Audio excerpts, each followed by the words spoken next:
Friends, welcome to my TET class. Friends, आज हम देखें मैथ और मैथ में देखने वाले हैं हम महत्तम समापवर्तक, यानी कि इसे इंग्लिश में एचसीएफ भी कहते हैं। फ्रेंड, इससे पीछे हमने एलसीएम को देखा था, एलसीएम कैसे निकालते हमने ये बताया था, और आज हम यहाँ पे एचसीएफ को देखेंगे। तो थोड़ा सा पीछे भी चले जाएंगे आपको समझाने के लिए। तो फिलहाल हम एक प्रश्न लेते हैं। आपसे मान लीजिए कहा जा रहा है कि 12, 18 और 24 का आपको एचसीएफ निकालना है। तो आप एचसीएफ कैसे निकालेंगे? रखने का जो पैटर्न है आप पहले वैसे ही रखेंगे। 12, 18 और 24 आपने रख दिया और इसको ऐसे सॉल्व करेंगे। एलसीएम में क्या था? पिछले की वीडियो के अकॉर्डिंग हम यहाँ पहले 2 से काटेंगे। 2 से तब तक काटते चले जाएंगे अगली संख्या को जब तक हमें 2 से काटने वाली कोई भी संख्या समाप्त न हो जाए। लेकिन एचसीएफ में ऐसा नहीं होगा। एचसीएफ में आप कोई संख्या तभी लेंगे, जैसे यहाँ पे देखिए आपके पास 3 संख्याएं हैं। अब इस 3 संख्या को आप एक ऐसी संख्या से काटेंगे जिससे ये तीनों संख्या कटे। मान लीजिए अगर हम यहाँ पे 2 लेते हैं, 2 से 12 कट रहा है, 18 कट रहा है। एग्जाम्पल मैं समझाने के लिए कह रही हूँ। अगर 24 नहीं कट रहा हो तो आप 2 नहीं लेंगे। आप 2 यहाँ पे इसी शर्त पे लेंगे कि आपकी तीनों संख्याएं कट रही हैं। तो आप देख सकते हैं यहाँ पे 12, 18 और 24 ये तीनों संख्याएं 2 से डिवाइडेड है। तो आप यहाँ पे 2 लेंगे, काटेंगे तो आपका आएगा यहाँ पे 6, यहाँ पे 9 और यहाँ पे आ जाएगा 12। अब 2 से देखिए, अब यहाँ पे अगली संख्या में समझिए। यहाँ पे हम 2 एलसीएम में क्या था, हम यहाँ पे 2 लेते थे। जब तक कोई भी एक संख्या हमको मिलती चली जाएगी तब तक हम 2 से डिवाइड करते चले जाएंगे। लेकिन एचसीएफ में ऐसा नहीं होगा। अब देखिए 2 हम यहाँ लेते हैं तो हमारा 6 कटेगा, 12 कटेगा, लेकिन 9 नहीं कटेगा, इसलिए हम यहाँ पे 2 नहीं लेंगे। और महत्तम समापवर्तक अगर हम ऐसा कर लेते हैं तो ये हमारा सवाल गलत हो जाएगा। तो हम कौन सी संख्या ले? तो हम जस्ट 2 के बाद जो अगली संख्या है उसे लेंगे। 2 के बाद हमारा 3 आता है, 3 से हमारा 6 कटेगा, 9 कटेगा और 12 भी कटेगा, इसलिए हम यहाँ पे 3 लेंगे। 3 से काटेंगे तो हमारा आएगा 2, यहाँ पे 3 और यहाँ पे आ जाएगा हमारा 4। अब देखिए यहाँ पे 2, 3 और 4 है। यहाँ पे हम 2 ले लेते हैं। बाय द वे देखिए ऐसा भी होता है कि हम 3 के बाद हम बड़ी संख्या लेंगे या 3 लेंगे, लेकिन आपको अगर मिलता है तो जस्ट इसके नीचे वाला आप अंक ले सकते हैं। लेकिन यहाँ पे देखिए अगर आप 2 ले भी लेते हैं किसी तरीके से तो 3 नहीं कटेगा। 2 और 4 तो कटेंगे लेकिन 3 नहीं कटेगा। अगर 3 लेते हैं तो 2 और 4 नहीं कटेगा, और इसके अलावा कोई और संख्या ऐसी नहीं है जो इन तीनों ही संख्याओं को काटे। और एक तो सभी संख्याओं का एचसीएफ होता है, तो इसलिए क्या करेंगे, हम यहीं पे इसको छोड़ देंगे। और ये क्या कहलाएगा हमारा? अब इसका एचसीएफ कैसे निकालेंगे? तो एचसीएफ के लिए हमें बस केवल ये 2 संख्याएं मिलती हैं।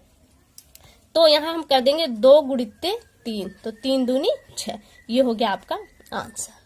लेकिन यहीं पे अगर हम इसी में एलसीएम की बात करें तो देखिए एलसीएम कैसे चलेगा। ठीक है, एलसीएम दोनों को समझते हुए चलिए।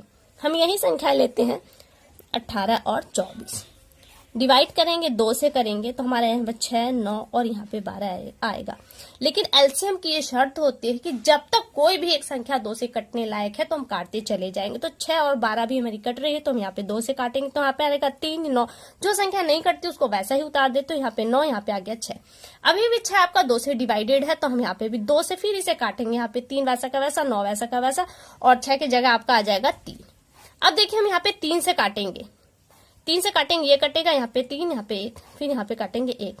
एलसीएम में हमको हर कंडीशन में यहाँ पे 1 लाना होता है। तो यहाँ देखिए आपका 1 आ चुका है, और ये जो संख्याएं आपको मिल रही हैं यही आपका अब एलसीएम निकलेगा। आप इन संख्याओं का इंटू कर देंगे तो जो आपको प्राप्त होगा वो आपका एलसीएम होगा। ठीक है, अब आगे एक और सवाल लगा लेते हैं। एक और सवाल लेते हैं हम। सवाल है हमारा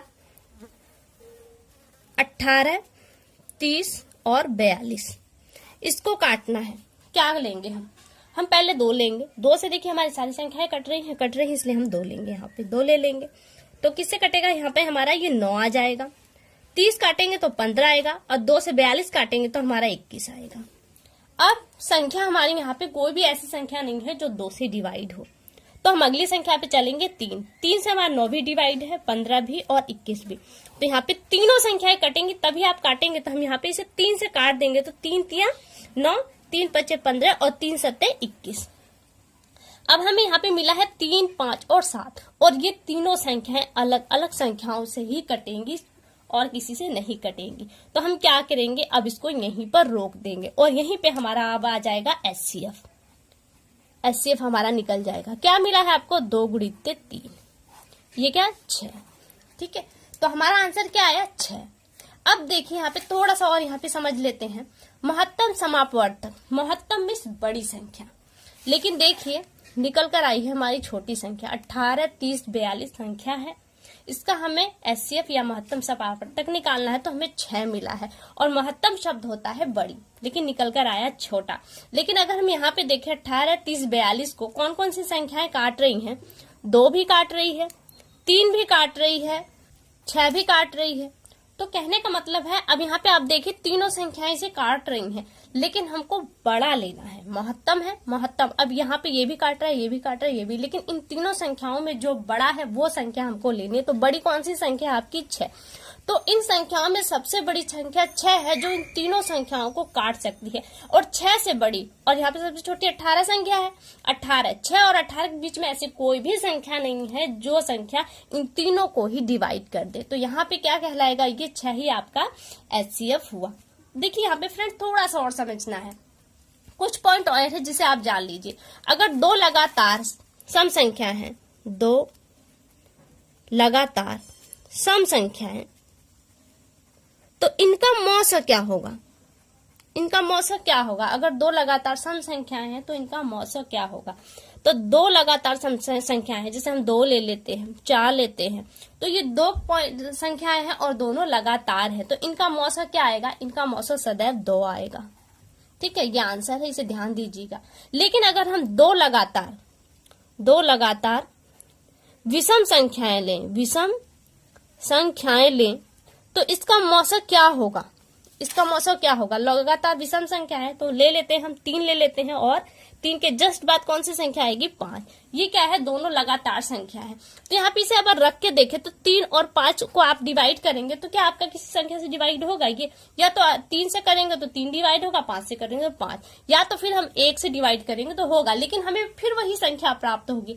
तो 2 लगातार अगर विषम संख्याएं आती हैं, उनका मौसा पूछा जाता है, तो इन दोनों का मौसा सदैव 1 आएगा। अगर 2 लगातार सम संख्या है, तो इन 2 संख्याओं, चाहे वो कितनी ही बड़ी संख्या क्यों न हो, अगर लगातार है तो उनका मौसा सदैव ही 2 आएगा। तो फ्रेंड्स यहाँ पे हमने आपको मौसा कंप्लीट कर लिया, यानी कि HCF। इससे रिलेटेड कुछ और प्रश्न है जिसे हम अगली वीडियो में देखेंगे। फिलहाल इतना, अगली वीडियो में आपसे फिर मुलाकात होगी, तब तक के लिए नमस्कार।